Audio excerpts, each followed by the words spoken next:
কতবার যে আমি তোমাকে স্পর্শ করতে গিয়ে গুটিয়ে নিয়েছি হাত, সে কথা ঈশ্বর জানেন।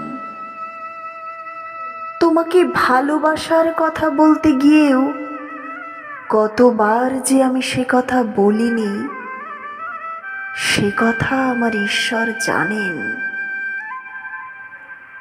তোমার হাতের মৃদু কড়া নাড়ার শব্দ শুনে জেগে উঠবার জন্য দরজার সঙ্গে চুম্বকের মতো আমি গেঁথে রেখেছিলাম আমার কর্ণযুগল।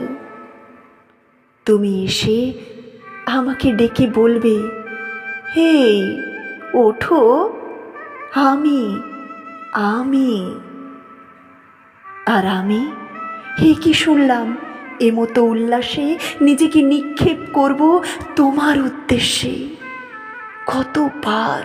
কতবার যে এরকম একটি দৃশ্যের কথা আমি মনে মনে কল্পনা করেছি, সে কথা আমার ঈশ্বর জানেন। আমার চুল পেকেছে তোমার জন্য, আমার গায়ে জ্বর এসেছে তোমার জন্য। আমার ঈশ্বর জানেন আমার মৃত্যু হবে তোমার জন্য।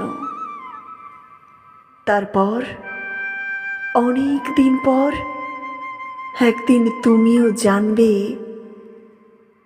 আমি জন্মেছিলাম তোমার জন্য, শুধু তোমার জন্য।